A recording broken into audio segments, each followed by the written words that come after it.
Welcome to Ethics Bulletin. I am Dr. Samaram, Ethics Center, Vijayawada. I am Lakshmi, Ethics Center, Vijayawada.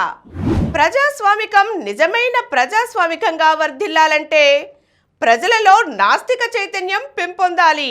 ప్రముఖ నాస్తికులు గోరా. సైన్స్కి శాస్త్రీయ దృక్పథం తోడైతేనే సమాజ ప్రగతి. ఇంగ్లాండ్లో మత విశ్వాసాలపై అలుపెరగని పోరాటం సలిపి కుటుంబ నియంత్రణ కార్యక్రమాలను విజయవంతం చేసిన విప్లవ వనిత మేరీ స్టోప్స్. ఆలయాల వద్ద అమ్మే నల్లదారాలను మహత్యం ఉందనుకోవడం మూఢనమ్మకమే. డాక్టర్ సమరం. ఇందిరాగాంధీ రుద్దిన ఎమర్జెన్సీకి 50 ఏళ్ల కార్యక్రమాలు ప్రజలలో ప్రజాస్వామ్య చైతన్యానికి తోడ్పడతాయా? డాక్టర్ సమరం. జూలై 26న నాస్తిక కేంద్రంలో నాస్తికోద్యమ నాయకులు గోరా గారి 50వ వర్ధంతి సభ. నాస్తిక కేంద్రం. అందరినీ ఆకట్టుకుంటున్న సమరం మగువా ఛానల్. ముఖ్యాంశాలు చూశారు కదా, ఇక వివరాల్లోకి వెళ్దాం. డాక్టర్ గారు, ప్రజాస్వామికం నిజమైన ప్రజాస్వామికంగా వర్ధిల్లాలంటే ప్రజలలో నాస్తిక చైతన్యం పెంపొందాలి అని ప్రముఖ నాస్తికులు గోరా గారు అన్న మాటలను కాస్త వివరించండి. నిజమేనమ్మా. ప్రజాస్వామికం నిజమైన ప్రజాస్వామికంగా వర్ధిల్లాలంటే ప్రజల్లో నాస్తిక చైతన్యం పెంపొందాలి. దానికి మనందరం కృషి చేయాలి. మనమే కాదు, కొన్న పార్టీలు కానీ అందరూ కృషి చేయాలి.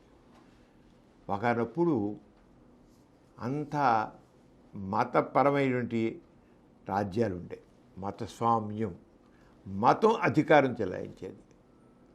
మా స్వాముల వారు పెత్తందారులు, మత పెత్తందారులు, వాళ్ళు మత గురువులు, వాళ్ళు ఎలా అయితే రాజులు ఎలా ఉంటారో అలాగే మతానికి సంబంధించిన వాళ్ళు రాజ్యం వెళ్ళేవారు. వాళ్ళు ఏం చెప్తే వాళ్ళు ఏం చెప్తే శాసనం. మా మతంలో ఇలా ఉంది, మీరు ఇలా చెయ్యాలి అంటే అలా చేయాల్సిన, ఫాలో అవ్వాల్సిందే.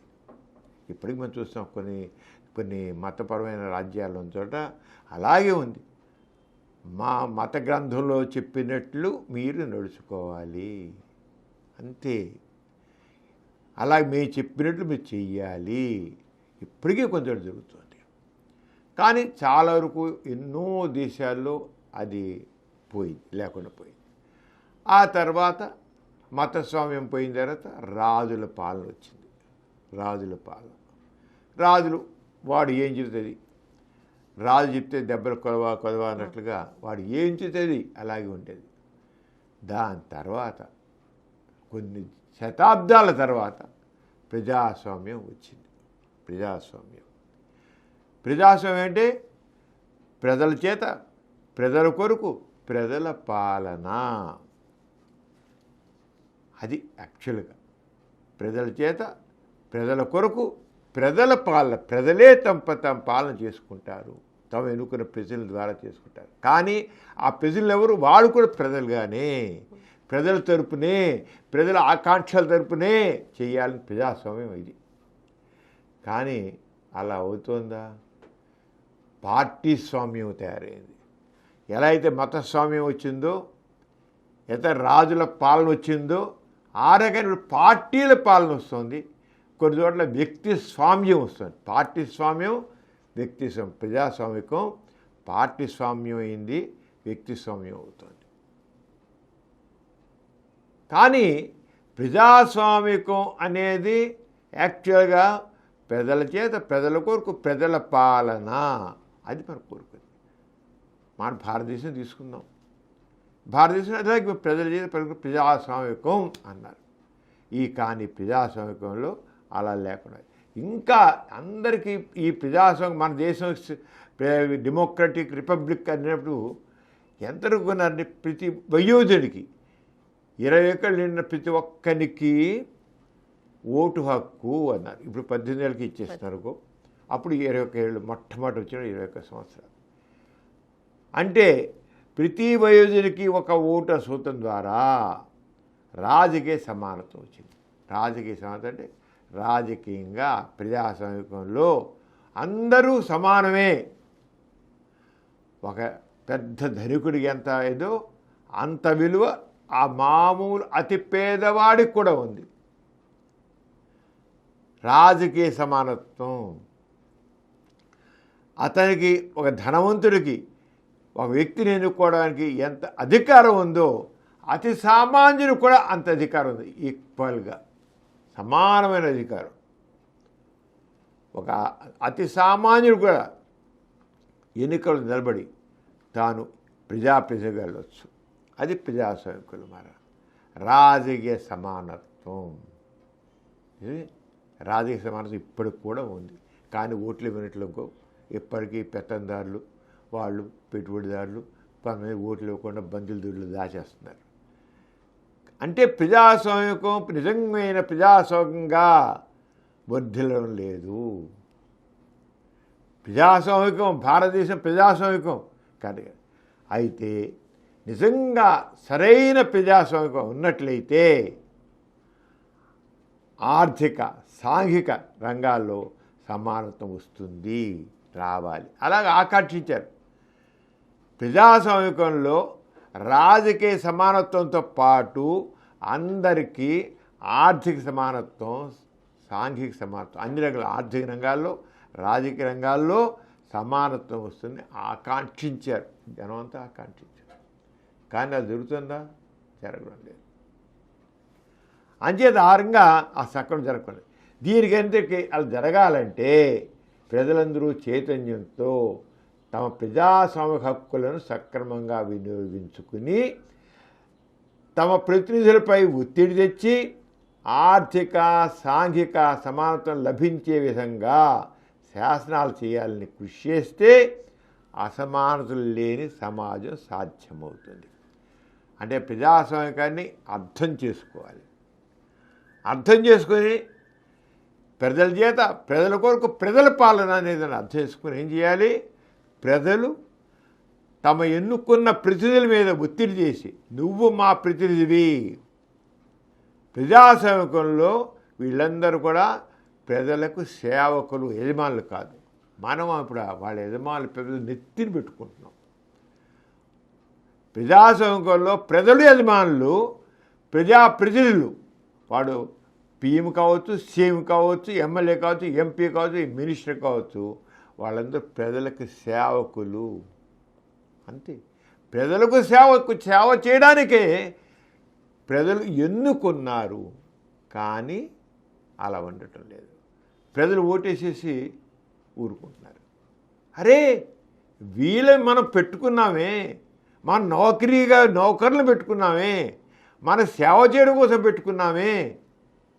కానీ వీళ్ళు ఏంటి? వీళ్ళు మనకు యజమానులే కూర్చున్నారు. రివర్స్ అయిపోయింది. ప్రజాస్వామ్యంలో రివర్స్ అయిపోయింది. ఇది ప్రజల చేత ప్రజలకు ప్రజల పాలన. దాంట్లో ఎవరి కోసం ప్రజల కోసం పాలన చేయడం కొంత ప్రజలను ఎన్నుకున్నారో వాళ్ళు యజమానులే నెత్తికి కూర్చున్నారు. వీళ్ళు కోరుకున్నట్టు ఆర్థిక సమానత్వం, రాజకీయ సమానత్వం ఓటు వచ్చింది. కానీ ఆర్థిక సమానత్వం, సామాజిక సమానత్వం, సామాజిక న్యాయం అనేది లేకుండా పోయింది. అంటే అసలైన ప్రజాస్వామ్యం అనేది లేకుండా ఉంది. అప్పుడు రాజుల పాలన ఎలా ఉందో, మతస్వామ్యం ఎలా ఉందో ఆ రంగానే కొద్ది తేడాతో ప్రజాస్వామ్యంగా ఉంటాయి. మతస్వామ్యం తప్పన్నాం, రాజుల పాలన తప్పన్నాం, కానీ ప్రజాస్వామ్యం కూడా దాదాపు ఆ వరవడిలోనే ఉంటుంది. ఇంకా ప్రజాస్వామ్యం యొక్క గొప్పతనం ఏంటి? దాని మూల సూత్రం ఏమైపోయింది? ఎందుకని ఇలా అయింది అంటే ప్రజల్లో ఆ చైతన్యం లేదు. ఓట్లు వచ్చిన టైం ఓట్లు వేస్తున్నారు, మర్చిపోతారు. అరే వీళ్ళు మన ప్రతినిధులు, వీళ్ళ చేత మనం పని చేయించుకోవాలి. మన ఆర్థిక అవకాశాలు, సామాజిక అవకాశాలు వీళ్ళ చేత శాసనాలు చేయించి మనం మనం మన మన జీవితాలను మెరుగుపరుచుకోవాలనే చైతన్యం ప్రజల్లో లేదు. ప్రజాస్వామ్య చైతన్యం ప్రజలు రావట్లేదు. అలా రాకుండా కూడా చేస్తున్నారు వీళ్ళందరూ.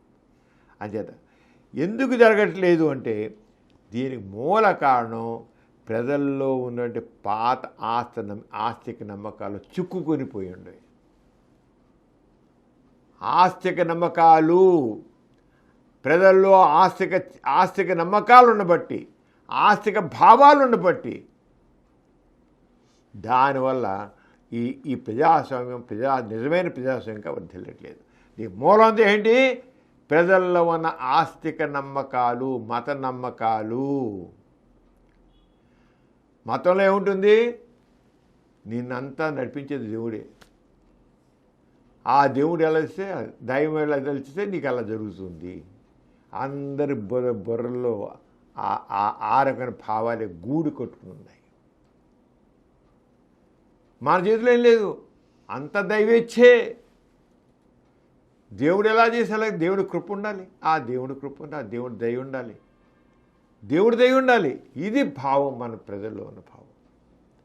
దేవుడి దయ ఉండాలి.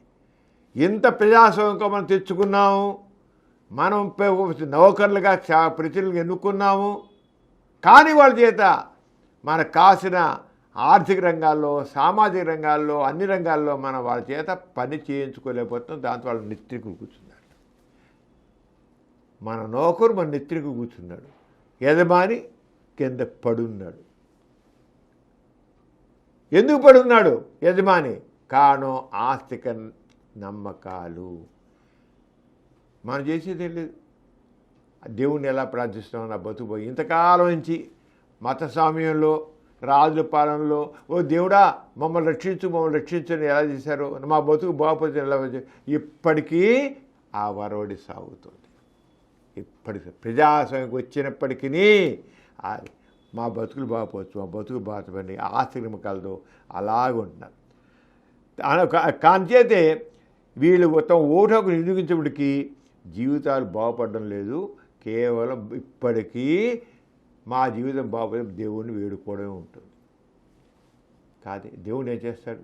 దేవుడు లేడు అసలు. వీడి నమ్మకం అంతే. చేసేవాడు ఎవడు లేడు.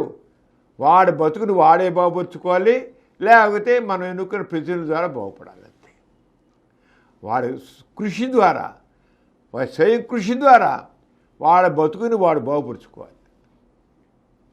లేదా మన ఎన్నుకున్న ప్రతినిధులు తగినట్టు శాసనాలు చేసి, చట్టాలు చేసి, మన ఆర్థిక రంగాల్లో, సామాజిక రంగాల్లో, విద్యా రంగాల్లో, శాస్త్రీయ సైన్స్ రంగాల్లో అన్నిట్లో కూడా వాళ్ళు మనకి మేలు చేకూర్చాలి. కానీ చేయట్లేదు, ఏదో ఒకటి చేస్తున్నారు. వాళ్ళు మాత్రం పబ్బాలు గడుపుకుంటారు, పదవుల్లో కూర్చుని పెద్ద గొప్పగా చేస్తారు. వీళ్ళు ఒక భగవంతుడికి పోయి ఎలా దండాలు పెడుతున్నారో, ఎలా పూజలు చేస్తున్నారో, తాను ఎన్నుకున్న నౌకర్లకి వీళ్ళు సాష్టాంగ ప్రణామం చేసి వాళ్ళకి దాసోహం అవుతున్నారు. ఆస్తికపరమైనటువంటి ఆ రకమైన మనస్తత్వం మన ప్రజాస్వామ్యంలో ఉండబట్టే మన ప్రజాస్వామ్యం నిజమైన ప్రజాస్వామ్యంగా అవడం లేదు. ఆస్తిక భావజాలం ప్రజల్లో ఇంకా పాతిపోయిన బట్టి ఇప్పటికీ మనం ఎన్నుకున్న నౌకర్లనే, ఆ ప్రతినిధులనే మనం వేడుకుంటున్నాం. మన కోసం ఎన్నుకున్నాం. ఎందుకు వాళ్ళ మీద పొత్తిట్టట్లేదు? మనలో అంటే ఆస్తిక భావజాలం మనల్ని దాసులుగా ఉంచుతుంది.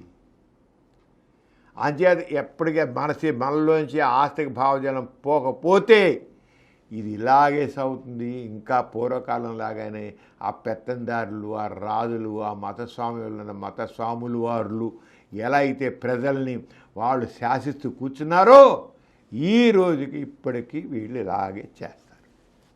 బతుకులు ఇలాగే ఉంటాయి. అరే ప్రజాస్వామ్యం మంది ప్రజల చేత ప్రజల పాలన, అది అర్థం చేసుకోవాలి. కారణం ఏంటి? ఇప్పటికీ మనలో ఆస్తిక భావజాలం ఉండడం వల్ల ఎవడో ఉన్నాడు వాడు చేస్తాడని. అంచేది ఎప్పుడైతే సరైన నాస్తిక చైతన్యం వస్తుందో, నాస్తిక చైతన్యం ఏంటి? ఎవడు లేడు బయట, మనకు మించిన వాడు పైన ఎక్కడ ఎవడు లేడు, మన బతుకులు దేవుడు అనేవాడు ఎవడు లేడు, మన బతుకులు మనమే బాగుపరుచుకోవాలి. మనం ఎన్నుకున్న ప్రజల చేత బాగుపరుచుకున్నట్టు చేయాలి. వాళ్ళ మీద ఒత్తిడి తీసుకురావాలి. వాళ్ళు మన ప్రతినిధులు. ఈ ప్రజాస్వామ్యంలో మన ఆర్థిక రంగాల్లో, సామాజిక రంగాల్లో, విద్యా రంగాల్లో, సాంకేతిక రంగాల్లో, అన్ని రంగాల్లో కూడా మనం వాళ్ళ చేత పని చేయించుకోవాలని చైతన్యం రావాలి. ఎవడో లేడు, ప్రజల చేత ప్రజల కొరకు ప్రజల పాలన అనేది అర్థం చేసుకుని మనం ఎన్నుకున్న ప్రజల చేత పని చేయించుకునే చైతన్యం ప్రజల్లో రావాలి. కానీ అది లేదు. దాంతో ఏమిటవుతుంది? ఇప్పుడు స్వార్థపరులు, పెట్టుబడిదారులు, ధనవంతులు వాళ్ళు ఏం చేస్తారు? వాళ్ళకి ఇంకా మన వీళ్ళలో ఉన్న ఆస్తిక భావజాలను ఇంకా రెచ్చగొడుతూ మీ బతుకులు బాగుపడలే కదా, మనం ఎన్నుకున్న ప్రజలు మనకి అవ్వట్లే కదా, దేవుణ్ణి ప్రార్థించండి, గుళ్ళకి వెళ్ళండి, దేవుణ్ణి ప్రార్థించండి, మీ బతుకులు బాగుపడాలని వేడుకోండి అని మరింత ఆజ్యంపోస్తున్నారు. మరింత చెప్పలేనంత. చివరి పార్టీల వాళ్ళు కూడా అందుకోసం ఏం చేస్తున్నారు, దేవాలయాలు కట్టిస్తున్నారు, పుష్కరాలకు వెళ్ళి చేయమన్నారు, మత పండుగలు బాగా ప్రోత్సహిస్తున్నారు. ఎందుకని? వీళ్ళు ప్రశ్నించే పని లేకుండా. ఈ రాజకీయ నాయకులు ఉన్నారే, వాళ్ళ పబ్బం పదవిలో కూర్చొని హాయిగా ఎంజాయ్ చేయాలి. వాళ్ళ అన్ని భోగభాగ్యాలు అనుభవించాలి, ఆడంబరాలతో బతకాలి, భోగభాగ్యాలు అనుభవించాలి. వాళ్ళ భోగభాగ్యాలు అనుభవించాలంటే వీళ్ళు మత నమ్మికల్లో పడుండి దేవుణ్ణి నమ్ముకుంటూ దేవుణ్ణి ప్రార్థిస్తూ కూర్చోరు. మీ బతుకులు ఇంకా బాగుపడలే కదా. నిజమే, మన ప్రజాస్వామ్యం వచ్చింది. ప్రజాస్వామ్యం అంటే ప్రజల చేతి ప్రజలకు పాలనే, బాగుపడలే కదా. దేవుని ప్రార్థించండి. చివరిగా పార్టీల వాళ్ళు వీళ్ళందరికీ ఎంత ప్రజల్లో ఎంత మౌఢ్యం ఉందో ఆ మౌఢ్యాన్ని రెచ్చగొట్టి వీళ్ళు పబ్బం గడుపుకుంటారు. అది అర్థం చేసుకోరు ప్రజలు. అందుకే కావాలి నాస్తిక చైతన్యం. ఏం కావాలి నాస్తిక చైతన్యం? ఎవడు ఏ భగవంతుడు లేడు. మన బతుకులు బాగుపరుచుకోవడానికి మన కృషి ఉంది. అలాగే ఆర్థిక, సామాజిక, వైజ్ఞానిక, విద్య, పారిశ్రామిక అన్ని రంగాలకి, మన జీవితం అన్ని రంగాలకి చేసేది మనం ఎన్నుకున్న ప్రజాప్రతినిధులు, మన ప్రభుత్వం. దాని చేత పని చేయించుకోవాలి. అంతేగాని నెత్తిని పెట్టుకోవడం కాదు, పని చేయించుకోవాలి. కానీ దేవుడికి ముక్కడం ఎలా ఉందో, దేవుని ప్రార్థించి ఎలా ఉందో, అలాగే వీళ్ళందరినీ వాళ్ళు ఎన్నుకునే ఎమ్మెల్యేని, వాళ్ళు ఎన్నుకునే ఎంపీని, వాళ్ళు చేసుకునే మినిస్టర్ని, వాళ్ళు చేసుకునే సీఎంని, పిఎంని వీళ్ళందరికీ సాగిలపడి మొక్కుతున్నారు. వాళ్ళందరూ ఎవరు? ప్రజల సేవకులు. సాగిలపడి మొక్కేది ఎవరు? ప్రార్థించేది ఎవరు? యజమానులు. ఇది రివర్స్ అయిపోయింది. వాళ్ళు సాగిలపడాలి. వాడాలి. నన్ను ఎందుకున్నారు ఎలక్షన్ టైంలో మొత్తం ఈ వాటర్ దేవుళ్ళు అంటారు. అప్పుడు మాత్రం వాళ్ళు వీళ్ళు పిచ్చోళ్ళు.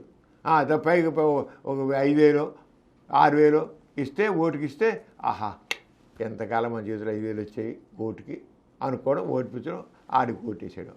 వాడు మోసగాడు, దగాకోరు, లంచగొండి, అవినీతిపరుడు. ఆర్గనైజ్ వచ్చిన నెక్స్ట్ వాడు శుభ్రంగా వాడు కాసిన పనులను గవర్నమెంట్ అన్నీ వాడు చేసేసుకుంటాడు.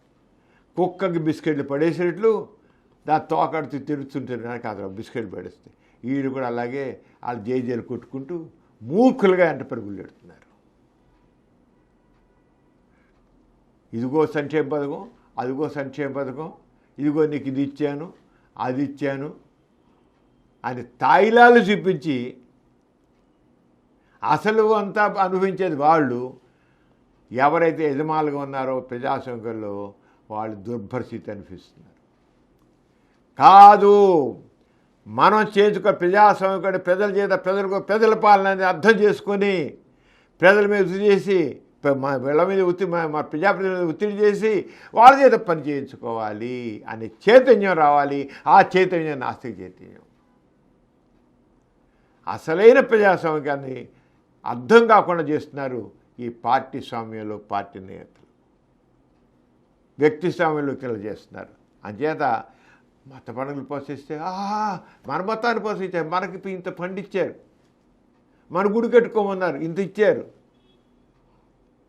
చెప్తానే కుక్క బిస్కెట్ పెట్టేసేయండి, ఇంత డబ్బులు పెట్టి వాళ్ళు మాత్రం మనకు పన్నులేసి ఇన్ని పనులేసి ఆ పనులన్నింటినీ వాళ్ళ దాంట్లో వేసుకుని జేబులు వేసుకుంటున్నారు.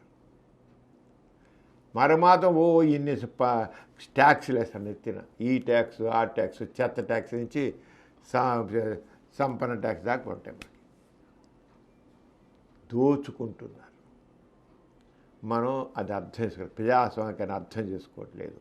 ఎవళ్ళో కాదు, మన జీవితాలు బాగుపడి మనం ఎన్నుకున్నటువంటి సేవకులే అనేది మన అర్థం కాదు. అదే నాస్తిక చైతన్యం అంటే ఇది అర్థం చెప్పడం. అది అంచేత బహిరంగ ఈ మనందరం ఎవరైతే ప్రజాస్వామ్యవాదులు ఉన్నారో, ప్రజాస్వామ్యాన్ని పూర్తిగా నమ్ముతున్నారో, ప్రజల బతుకులు బాగుపడాలని కోరుకుంటున్నారో, వాళ్ళ ప్రజల్లో ఈ నాస్తిక చైతన్యం తీసుకురావడానికి గట్టిగా కృషి చేయాలి. ఈ పార్టీ స్వామ్యం కాదు మనకు కావాల్సింది, వ్యక్తి స్వామ్యం కాదు మనకు కావాల్సింది. కొన్ని రాష్ట్రాలు తీసుకుంటే, కొంచెం దేశాలు తీసుకుంటే ఒక వ్యక్తే వాడు శాసనం పేరుకి, రాజ్యాంగం పేరుకి చేసేది మాత్రం వాడి మాట కాదు. అంచేత పార్టీ రహిత ప్రజాస్వామ్యం రావాలి. పార్టీ స్వామ్యం కాదు, పార్టీ రహిత, పార్టీ లేని ప్రజలందరూ కలిసి ఎన్నుకుంటారు. వాళ్ళు కావాల్సిన వాళ్ళ నుంచి వాళ్ళే ప్రజలను ఎన్నుకుంటారు కదా, వాళ్ళు మంత్రులుగా ఉంటారు, పనిచేయడం శాఖల్లాగా కొన్ని రకరకాల శాఖలు ఉంటాయి కనుక శాఖలు మనం పనిచేయడం కోసం ఎన్నుకుంటారు. చేయకపోతే దిగో, నీ పని చేయట్లేదు, దిగురా, రీకాల్, రిఫరెండం, ఇనిషియేటివ్, అది కావాలి. ప్రజలు పని చేయని వాడిని వెనక్కి పిలిచాడు, నౌకరు పెట్టుకుంటాం, ఆ నౌకరు పని చేస్తే తీసి పారేస్తాం, లేదా పారాను ఇంకోటి పెడతాం కదా. ఆరగ ప్రజలలో చైతన్యం రాదే నాస్తిక చైతన్యం. రీకాల్, రిఫరెండం, మనకి ఈ శాసనాలు కావాలి, ప్రజలందరూ మాకు ఈ రకం శాసనాలు కావాలి అనేటువంటి డిమాండ్ చేసే చైతన్యం ప్రజల్లో రావాలి. అదే అప్పుడే నిజమైన ప్రజాస్వామ్యం అవుతుంది. అదే నాస్తిక చైతన్యం. దేవుడు లేనిది అయిపోవడం కాల, అసలు దేవుడు కాదు, అసలు దేవుడు అనేవాడు లేడు. అసలు నీ బతుక్కి నువ్వే ఈ ప్రజాస్వామిక దాంట్లో ప్రజల చేత ప్రజల పాలన అర్థం చేసుకో. ఆర్థికంగా, రాజకీయంగా ఓటు వచ్చింది, రాజకీయంగా నీకు సమానత వచ్చింది, కానీ ఏ లాభం? తక్కిన దాంట్లో నీకేం లేదు, మొండి చెయ్యి. అందుకని గోరా గారు చెప్పినంటే ప్రజాస్వామ్యం నిజమైన ప్రజాస్వామ్యంగా వర్ధిల్లాలంటే ప్రజల్లో నాస్తిక చైతన్యం పెంపొందాలి, దాని ప్రతి ఒక్కరు కృషి చేయాలని చెప్పారు. కరెక్ట్. నాస్తిక చైతన్యంతోనే నిజమైన ప్రజాస్వామ్యం వస్తుంది. మనందరం ఆ రంగంగా కృషి చేయాలి. డాక్టర్ గారు, మన ప్రతి బులెటిన్లో సామాజిక పురోభివృద్ధికి, మానవ కళ్యాణానికి తోడ్పడిన ఒక ప్రముఖ మహనీయుని గురించి చెప్పుకుంటున్నాం కదా, ఈసారి ఎవరి గురించి చెప్తున్నారు? లక్ష్మి, దారిద్ర్య నిర్మూలనకి కుటుంబ నీతుల అత్యవసరం అని యూరోప్లో, అమెరికాలో ఎలుగెత్తి చాటిన ఒక గొప్ప విప్లవకారిణి మేరీ స్టోక్స్ గురించి చెప్పుకుంటున్నాం. దారిద్ర్య నిర్మూలన జరగాలంటే, కుటుంబాలను బాగుపడాలంటే తప్పకుండా కుటుంబ నీతులు అనేది అవసరం. పిల్లల్ని పరిమితం చేసుకోవాలి, అలాగే సెక్స్ ఎడ్యుకేషన్ కావాలి అని 2 విషయాల మీద ఎలుగెత్తిన చాటిన మేరీ స్టోక్స్. మామూలుగా ఆ దేశాలు, యూరోప్లో మరి అమెరికాలో కానీ క్రిస్టియన్స్ చాలా ఎక్కువ ఉంది. వాళ్ళకి అక్కడ నమ్మకం ఏంటంటే దేవుడిచ్చే బిడ్డల్ని కాదని మనవరం అంతే కంటూ ఉండు. కుక్కల్లాగా, పిల్లుల్లాగా, పందుల్లాగా పిల్లలు కన్నమే. స్త్రీ అనేది పిల్లలకనే యంత్రం. దేవుడిచ్చే బిడ్డలను కాదన్న వీల్లేదు, నీవు కంటూనే ఉండు.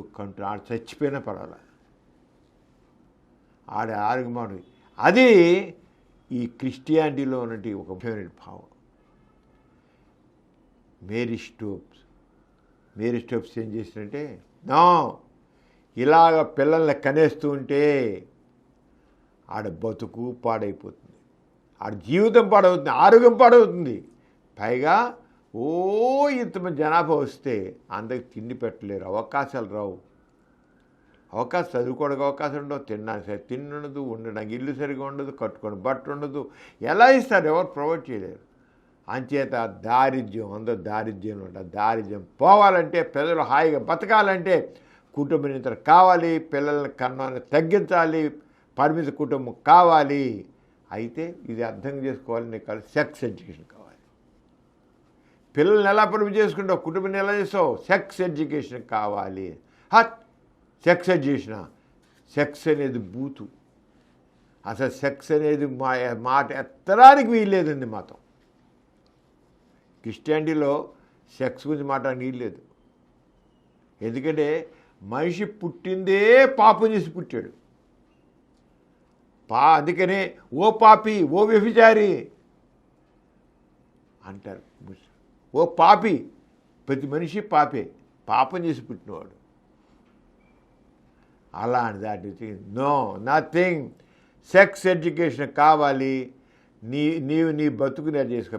నీ సెక్స్ విషయంలో, పిల్లల కన్న విషయంలో పూర్తిగా ఎలా పిల్లలు పుడతారు ఏంటి, దేవుడు కాదు, పాడు కాదు, ఈ రంగా ఇందువల్ల పిల్లలు పుడతారు.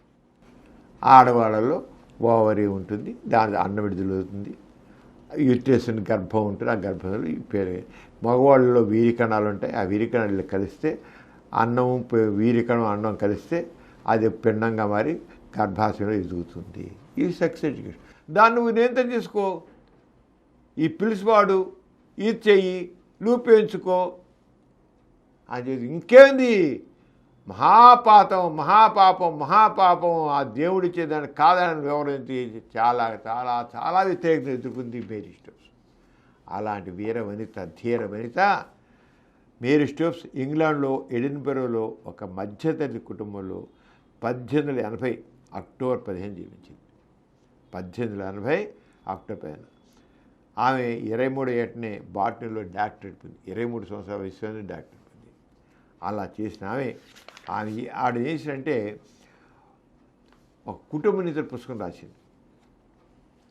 కుటుంబ నియంత్రణ పద్ధతులు ఏంటి, మీ సంతానాన్ని మీరు ఎలా పరిమితం చేసి కుటుంబాన్ని ఏ రకంగా సహాయంగా ఉంచుకోగలరు, పిల్లలు కలగకుండా ఏ రకంగా జాగ్రత్తలు తీసుకోవచ్చు, కుటుంబ నియంత్రణ పద్ధతులు ఏమిటి అని ఒక పుస్తకం రాసింది. ఫ్యామిలీ ప్లానింగ్ సంబంధించిన పుస్తకం రాసింది. ఆ పుస్తకం రాసి పెద్ద డబ్బుగా మధ్యతరగతి డబ్బుల్లో అది ఏం చేసిందంటే ఒక పుస్తకం రాసి దాన్ని అచ్చు వేయండి అని పబ్లిషర్స్ దగ్గరికి వెళ్ళింది. మరి అచ్చు చేయాలని డబ్బులు కావాలి కదా. వెళితే ఇలాంటి పుస్తకం వేస్తే ఇంకేమైనా ఉందా, మరి క్రిస్టియానిటీ మరి మతానికి వ్యతిరేకం కదా, క్రిస్టియానిటీ మతానికి ఇలా ఈ విషయం వాళ్ళందరూ ఇలాంటి పుస్తకం వేసి ఇంకేమైనా ఉందా, మా పరువు పోదా, అసలు మతం మమ్మల్ని బతకయిస్తుందా. అయినా ఈ పుస్తకం ఎవరు కొంటారు, అందరూ మూఢనమ్మకాల్లో ఉన్నారు, అందరూ మత నమ్మకాల్లో ఉన్నారు. మత నమ్మకాల్లో ఉన్నప్పుడు ఇలాంటి పుస్తకం వేస్తే ఎవరు చదువుతారు అసలు. దేవుడి బిడ్డలు నువ్వు కాపడానికి నువ్వెవరయ్యా అంటున్నారు కనుక, ఆ భావజాలం బుర్రకు పట్టుంది కనుక, ఆ మత పిచ్చి బుర్రకు పట్టుంది కనుక ఎవరు కొంటారు మా పుస్తకాన్ని. మహా అయితే నీ పుస్తకం వేసి అయ్యేది మొత్తం 500 కాపీలు కంటే ఇప్పుడు పోదు. ఎందుకు మీకు ఇది వేయడం, 500 కాపీలు అదేమంటే అయినా వేసి అనుకున్న 500 కాపీలు కంటే అలాంటి పుస్తకం అమ్ముడు పోదు అని పెదవి ఇచ్చారు పబ్లిషర్స్. 500 కాపీలు కూడా పోదు. రెండోది అసలు మెయిన్గా మాత్రం ఇలాంటి పుస్తకం ఇస్తే ఇంకేమైనా ఉంటుందా, మా పరువు పోదా, అసలు మతం బతగిస్తుందా అని గోల పెట్టారు. అది ఎవరి దగ్గర ఏ పబ్లిషర్ దగ్గర వెళ్ళినా సరే అదే సమాధానం. కానీ తాను అనుకుని సాధించాలి ఏమో సరే. కుటుంబ నియంత్రణ అవగాహన సమాజంలో కావాల్సిందే. పిల్లల్ని పరిమితం చేసుకోవాల్సిందే, కుటుంబాన్ని పరిమితం చేసుకోవాల్సిందే. అప్పుడే బతుకులు బాగుపడతాయి, దారిద్ర్యం పోతుంది. ఈ దారిద్ర్యం ఉండకుండా ఉండాలంటే కుటుంబ నియంత్రణ అవసరం. ఎక్కువగా పిల్లలు కనేస్తే ఆ దారిద్ర్యం అలాగే ఉంటుంది, జనాల బతుకులు బాగుపడవు అని చేసింది. కానీ పట్టుదల వేయలేదు. చివరికి ఆ పుస్తకాన్ని ఏదో తానే ప్రింట్ చేయించింది. తర్వాత ఇక ఈ విచిత్రం ఏంటంటే, ఇక ఆ పుస్తకం విడుదలైన వెంటనే 500 కూడా పోయిందని 20 లక్షల కాపీలు అమ్ముడుపోయాయి. అంటే ప్రజలు ఏం చేయలేక ఆ మత విశ్వాసాలు, మతస్వాముల యొక్క అధికారం వల్ల నోరు మూసుకున్నారు. అలాంటి వాళ్ళకి బతుకులు బాగా బతుకుంటారా ఇలాగా. ఆయన చిట్కాలు చెప్పేసాడు కల్లా, దాంతో ఆ పుస్తకంలో అన్నీ విప్పేది కల్లా 20 లక్షల కాపీలు అమ్ముడిపోయే రికార్డులను బద్దలు కొట్టింది. అంటే ఆ నీడ్ ఎంత ఉందో అర్థం చేసుకుంది. 500 పుస్తకాలు కూడా పోయింది, 20 లక్షల పుస్తకాలు పోయాయి. దాని పేరు పుస్తకం పేరేంటి, మేరీ లవ్. మేరీ స్టోప్స్ కదా, మేరీ లవ్ అని పుస్తకం పేరు పెట్టింది, మేరీ లవ్ అని. ఆ యువతి మేరీ స్టోప్స్ 20వ శతాబ్దం పూర్వార్ధంలో ఈ పుస్తకాన్ని విశిష్టానతాను ఉంది. ఆమె రాసిన 10 పుస్తకాలకి మంచి ఆదరణ లభించింది. 10 పుస్తకాలు రాసినాడు దీని మీద. సెక్స్ ఎడ్యుకేషన్ చాలా పుస్తకాలు రాసినాడు. సెక్స్ ఎడ్యుకేషన్ దారిద్ర్య నిర్మూలన జరగాలంటే కుటుంబ నియంత్రణ అత్యవసరం అని యూరప్లో అమెరికాలో ఆమె ఎలుగెత్తింది. సెక్స్ పరిజ్ఞానం స్త్రీలలో వ్యాప్తి చెందాలని ఆమె చెప్పడమే కాక ఆమె వివిధ దేశాల్లో ఫ్యామిలీ ప్లానింగ్ క్లినిక్స్ని ప్రారంభించింది. క్లినిక్సే లెక్క చేయలేదు, ఎవడే తిడుతున్నా సరే తాను నమ్మింది ఏంటి, కుటుంబ నియంత్రణ పోతేనే దారిద్ర్యం పోతుంది. ఈ సమాజం చక్కగా తయారవ్వాలంటే కుటుంబ నియంత్రణ కావాలి, సెక్స్ ఎడ్యుకేషన్ కావాలి. అంటే చివరికి ఈ కుటుంబ నియంత్రణ గురించి అందరికీ అవగాహన అందుబాటులో రావడం కోసం, వాళ్ళకి సౌకర్యాలు అందుబాటులో రావడానికి ఆమె ఈ ఫ్యామిలీ ప్లానింగ్ క్లినిక్స్ని ప్రారంభించింది. వాళ్ళంటే ఆవిడకి మనుషులు తయారైపోయారు. ఆవిడకి ఆ మేరీ స్టోప్స్ క్లినిక్గా, మేరీ స్టోప్స్ ఆ పేరు మేరీ స్టోప్స్ క్లినిక్గా దేశాల్లో ఖ్యాతి చెందాయి. యూరప్లోను అమెరికాలో కూడా మేరీ స్టోప్స్ క్లినిక్ ఎన్నో వచ్చాయి. అన్నీ కూడా ఏంటి అంటే సెక్స్ ఎడ్యుకేషన్ని ప్రచారం చేస్తాయి. రెండోది కుటుంబ నియంత్రణ సంబంధించిన విధానాల గురించి తెలియజేస్తాయి. కుటుంబ నియంత్రణ విధానాలకి చేస్తూ ఆ సహాయం చేస్తాయి. ఆరంగా ఒక ఉద్యమంగా తీసుకొని అందరి సహకారం పొందింది. అంటే దట్ నీడ్ ఎంత ఉందో అర్థమవుతుంది. ఇంతవరకు మొత్తం భయపడి జనాలు కూర్చున్నారు, భయపడి దాన్ని చేశారు. ఆ స్త్రీ కేవలం పిల్లలకనే యంత్రం కాదని ఆమె స్పష్టం చేసింది. ఆమె సుఖ సంసార సాధనాలు ప్రజలకు తెలియజేసి ఒక ప్రక్క చేతనం చేస్తూ ఉంటే దేవుడిచ్చిన బిడ్డలు కాదని నీవెవరు ఆయన ఆమె కుటుంబ నియంత్రణ ద్వారా అవినీతిని ప్రోత్సహిస్తోందని మత నాయకులు తీవ్రంగా ఆమె దాడి చేశారు. నువ్వు ఇలా చెప్పి కుటుంబం పెంచేసి అవినీతిని పెంచుతున్నావు, సమాజంలో అవినీతి అంటే సమాజపడతారు. కుటుంబ నియంత్రణ అనేది కార్మిక, కర్షక, మధ్యతరగతి కుటుంబాల సంక్షేమానికి మూలమని, వారి సాంఘిక, ఆర్థిక, మానసిక వికాసాన్ని పట్టుకోమని ఆమె స్పష్టం చేసింది. వాళ్ళేమో ఇలా చేస్తే నువ్వు ఈ రకంగా చేసి జనాలు చెడగొడుతున్నావు, ఈ సమాజం చెడగొడుతున్నావు అని గోల పెడితే మతస్వాములు నో, ఇది కాదు, మా మధ్యత కుటుంబాల సంక్షేమానికి ఇది మూలమని, సాంఘిక, ఆర్థిక, మానసిక వికాసాన్ని పట్టుకోమని చాటి చెప్పింది. మూఢనమ్మకాలు, అపోహలు, అనుమానాలతో 12 జీవితాలను నాశనం అవుతాయని ఆమెను ఆవేదన చెందింది. రకరకాల మూఢనమ్మకాలు ఉన్నాయి. ఆ రంగా ఎంతో చేయగా కానీ ఆవిడ రకాల చేసి ఆయన ఈ మేరీ స్టోప్స్ కుమారుడే బ్రిటిష్ హ్యూమర్ సంఘానికి అధ్యక్షుడిగా అయ్యారు. హేరీ స్టోప్స్. ఈయన మన నాసిక కేంద్రానికి ఇచ్చారు. మన ఇక్కడ ప్రపంచ నాథ సభలు 2 జరిపినప్పుడు రెండిట్లోనూ పార్టిసిపేట్ చేశారు ఆయన. 1980లో ప్రపంచ నాథ సభలు జరిగాయి, 1996లో ప్రపంచ నాథ సభలు జరిగాయి. ఈ రెండిట్లో కూడా ఈ మేరీ స్టోప్స్ కుమారుడు హేరీ స్టోప్స్, ఆయన పేరు హేరీ స్టోప్స్, ఆయన వచ్చే బ్రిటిష్ హ్యూమరిస్ట్ సంఘానికి అధ్యక్షుడిగా కూడా. వాళ్ళ కొడుకు ఆయన కూడా అంత కొడుకు అంత ఇదిగా తయారన్నమాట. విజయవాడ నాసికానికి వచ్చారు. 1919లో రేడియంట్ మదర్హుడ్, ఆ తర్వాత వైజ్ పేరెంట్హుడ్ అనే పుస్తకాలని ఆమె రచించింది. ఆమె ప్రారంభించిన కుటుంబ నియంత్రణ కేంద్రాలు విశేషంగా ప్రజలను ఆకర్షించాయి. చర్చి ప్రోత్సాహంతో సదర్లాండ్ అనే వ్యక్తి ఆమెను తీవ్రంగా దూషిస్తూ కుటుంబ నియంత్రణను వ్యతిరేకిస్తూ పుస్తకం రాశారు. దీనిపై 1923లో మేరీ కేసు వేసింది. ఆమె తిడుతూ వాడు రాశాడు. అతను చర్చి డబ్బులు ఇచ్చింది, డబ్బులు ఇస్తే ఆ సదర్లాండ్ అనేవాడు కేసు వేసాడు, మీద పుస్తకం రాశాడు. దీని 1923లో అతని మీద కేసు వేసింది. ఏంటి చెప్పిన తప్పు, ఎక్కడ తప్పు? ప్రజలు బాగుపడాలని, బతుకులు బాగుపడాలని చెబితే నీ ఎడ్యుకేట్ చేసి తప్ప, నీ ఎలా తప్పు అని అది ఎలా కేసింది. తన కేసు తానే వాదించి, నాకేం లాయర్ అవసరం లేదు, ఓ స్త్రీ కోర్టులో వాదించడానికి వీలు లేదని అడ్డంకులు పెట్టారు. స్త్రీ వాదించడానికి వీలు లేదని అడ్డంకులు పెట్టారు. చివరికి కోర్టు తీర్పు మేరీకి అనుకూలంగా వచ్చింది. తన కేసు తానే తనకు అనుకూలంగా వచ్చింది. ఇంగ్లాండ్లో అత్యున్నత న్యాయస్థానమైన ప్రీవీ కౌన్సిల్కు ఆ తీర్పే మతస్థులు అప్పీల్ చేశారు. మళ్ళీ ఈమెకు అనుకూలంగా వస్తే మళ్ళీ ప్రియుగా అప్పీల్ చేశారు. వయసు వెళ్ళిన కన్జర్వేటివ్ల చేతిలో ఆ కేసు పట్టిన ఆమెకు శిక్ష విధించారు. వీరికి కింద కోర్టు ఏమో ఆమెకు అనుకూలంగా ఇచ్చింది, కానీ పై కోర్టు ఆమె మళ్ళీ అతనికి అనుకూలంగా ఇచ్చింది, మతవాదికి అనుకూలంగా చేశారు, శిక్ష వేశారు. కుటుంబ నియంత్రణ ప్రచారం చేయకూడదని కోర్టుతో సహా ఎంత అడ్డుపెట్టినా ఆమెకు సామాన్య సానుభూతి మరింత పెరిగింది. ఆమె కేసు పెట్టి శిక్ష పడినప్పుడు కూడా తక్కిన వాళ్ళందరూ ఆవిడకి అండగలిచారు. కోర్టులో శిక్ష పడిన 2 నెలల్లోనే తన పుస్తకాల ఆధారంగా సెక్స్ ఎడ్యుకేషన్పై ఒక సినిమాను తీసింది.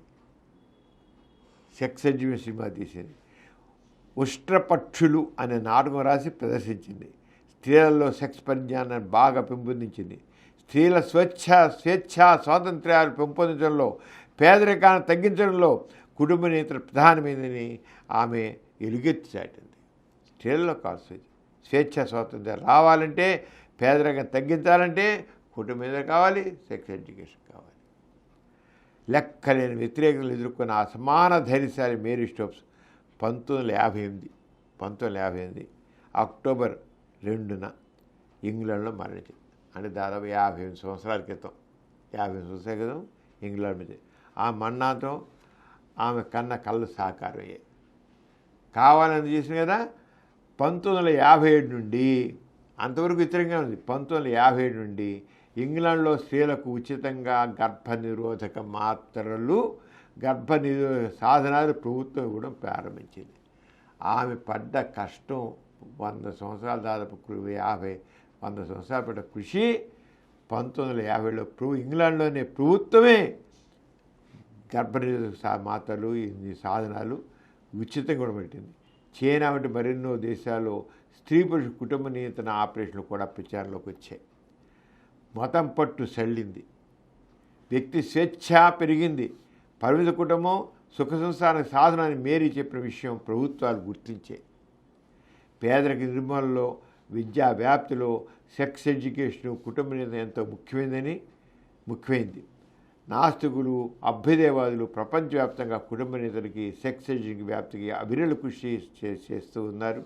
ఆదిలో సైన్సుకు, శాస్త్రీయ దృష్టికి ప్రాధాన్యత ఇస్తేనే మూఢనమ్మకాలు, అజ్ఞానం, పేదరికం అంతమై ప్రగతి సాధ్యమవుతుందని ఆమె తేల్చి చెప్పింది. అంచేత సైన్స్ ఒకటిగా సైన్స్తో పాటు శాస్త్రీయ విజ్ఞానం కావాలి.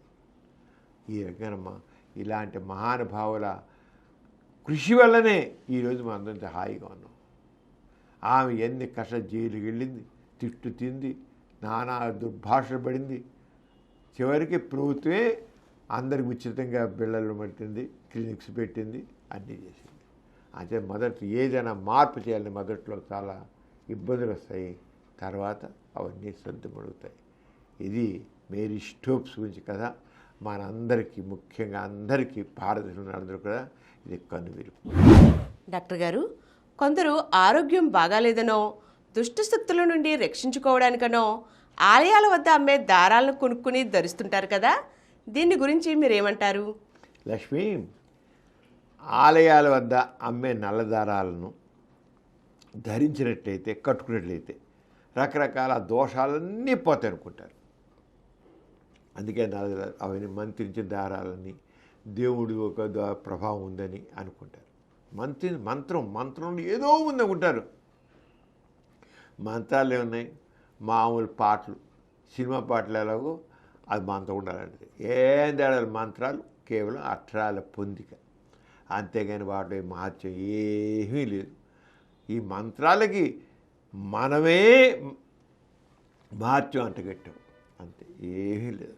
కానీ అలా అనుకుంటారు. ఈ ఆస్తిక సమాజంలో అజ్ఞానం, మూఢనమ్మకాలు ఎన్నో ఉండాలి. అందుకనే ఈ లేని నల్లదారాలు కూడా ఓ పెద్ద మహత్యం అనుకుంటాం. అది కట్టుకుంటే రకరకాల దోషాలన్నీ పోతాయి అనుకోవడం. అలాగే కాశీదారం, రామేశ్వర దారం ఇలా ప్రతి ఆలయానికి ఏదో ఒక దారం ముడిపడి ఉంటుంది. పైగా తీర్థయాత్రలకు వెళ్ళినప్పుడు ఆ దారాలు కట్టుకుంటే దిష్టి వదులుతుంది. ప్రయాణ సమయాల్లోనూ, పుణ్యతీర్థాల్లోనూ తెలియక తప్పులు చేస్తే అవి తొలగిపోతాయని భావిస్తారు. మరి దేవుడి దగ్గర సరిగ్గా వెళ్ళకపోతే, దేవుడు సరిగ్గా పెట్టాల్సిన దండం పెట్టకపోతే ఏదైపోతాం భయం అన్నమాట. అంజి దారం కొట్టుకున్నాకో చిన్న చిన్న తప్పు చేసినా దేవుడు క్షమించేస్తాడనమాట. లేకపోతే దేవుడు వాడిని చెప్పిస్తాడు. ఆ మాత్రం తెలియదా బతుకు నాశనం అయిపోతుంది అంటాడు అనమాట. దేవుడు దయామయుడు అంటారు కానీ వాడు చాలా భయస్తుడు. వాడు చాలా అందుకని భయంగా ఉంటారు.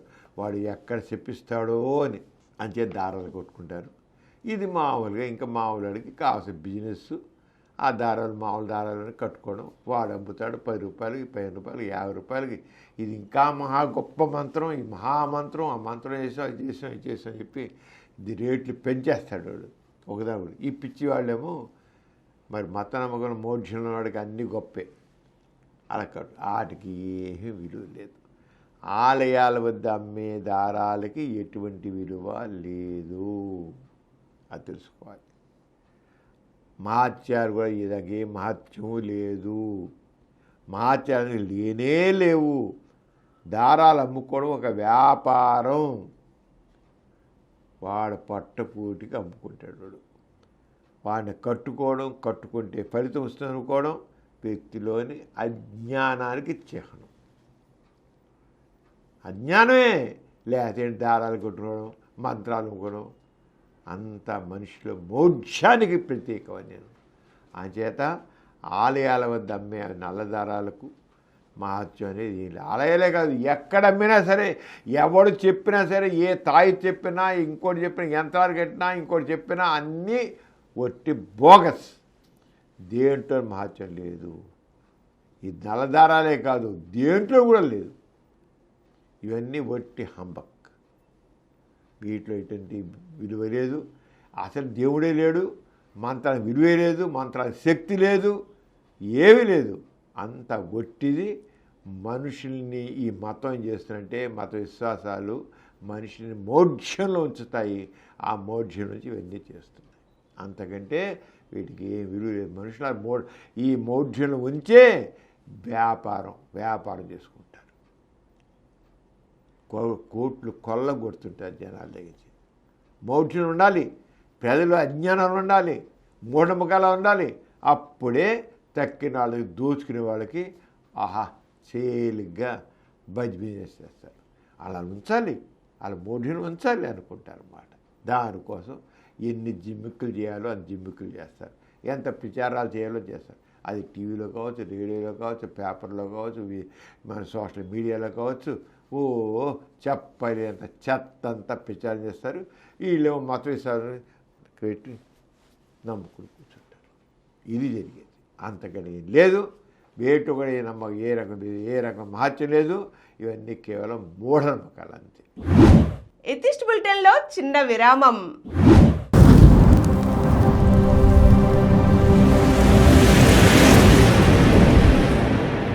మగువలు పరిణితి సాధించడానికి ఇవే ముఖ్య సూత్రాలు. అనేక మంది మహిళా సంఘ సంస్కర్తల స్ఫూర్తిగాథలు, సమాజంలో స్త్రీ శక్తి సాధించిన విజయాలు, మగువల మనస్సు దోచే చీరల సోయగాలపై ఓ విశ్లేషణ. అందానికే కాదు, అమ్మతనానికి అవసరమైన కసరత్తులు, గృహహింసతో నలుగుతున్న స్త్రీలకు పలు రకాల సాయాలు, వివాహేతర సంబంధాలు, అపోహలు, అనేక హత్యలకు కారణాలు, న్యాయదేవతకు ఆ స్త్రీలకు ఉన్న సంబంధం ఏమిటి, కట్టుబాట్లు, కట్టుబొట్టు ఆమె గెలుపుకి అడ్డు తగులుతున్నాయా, ఆడపిల్ల అయితే ఒకలా, మగవారికి మరోలా, ఎందుకు ఈ తేడాలు, ఇలా అనేక విషయాలపై విభిన్న కార్యక్రమాలతో అతివలు ఆకాశమే హద్దుగా ఎదగాలని కాంక్షిస్తూ తోడ్పాటునందిస్తోంది మా సమరం మగువ ఛానల్. ఎథిస్ట్ బులెటిన్‌కి తిరిగి స్వాగతం. డాక్టర్ గారు, మొన్న జూన్ 25న మన దేశంలో ఎమర్జెన్సీ పెట్టి 50 ఏళ్లైన సందర్భంగా ప్రజాస్వామ్య చైతన్యానికని ప్రభుత్వం కార్యక్రమాలు నిర్వహించింది కదా, దీనిపై మీ కామెంట్ చెప్పండి. లక్ష్మి, జూన్ 25 అంటే 2025 జూన్ 25కి మన భారతదేశంలో ఇందిరాగాంధీ ఎమర్జెన్సీ పెట్టి సరిగ్గా 50 సంవత్సరాలు. 1975 జూన్ 25న ఇందిరాగాంధీ తన పాలన ఉంది, తను ఎమర్జెన్సీ పెట్టి. మామూలుగా ఎమర్జెన్సీ మన కాన్స్టిట్యూషన్లో, రాజ్యాంగంలో ఈ ఎమర్జెన్సీకి ఏదైనా అంతర్గతంగా కల్లోలాలు జరిగితే, అంతర్గత యుద్ధం అంటే దేశంలోనే యుద్ధాలు వచ్చేట్లయితే, అంతర్గత యుద్ధాలు, సైన్యం తిరుగుబాటు అలాంటప్పుడు దానికోసం ఎమర్జెన్సీ పెట్టారు. ఇప్పుడు 1975 జూన్ 25. ఆ జూన్ 25 ఎందుకు పెట్టి, అంతకుముందు 2 సార్లు పెట్టారు ఎమర్జెన్సీ. చైనా వార్, చైనాతో మన యుద్ధం జరిగినసారి పెట్టారు. పాకిస్తాన్ జరిగిన ఎమర్జెన్సీ 2 సార్లు. ఇది 3వసారి పెట్టడం. ఎందుకు పెట్టారు? యుద్ధం వచ్చేప్పుడు ఎందుకు పెట్టారంటే, యుద్ధం వచ్చేప్పుడు ఎమర్జెన్సీ ఎమర్జెన్సీ ఫండమెంటల్ రైట్స్ అన్ని చాలా కొన్ని, వాక్ స్వాతంత్ర్యం, పత్రికా స్వాతంత్ర్యం, సభా స్వాతంత్ర్యం ఇవన్నీ పోతాయి.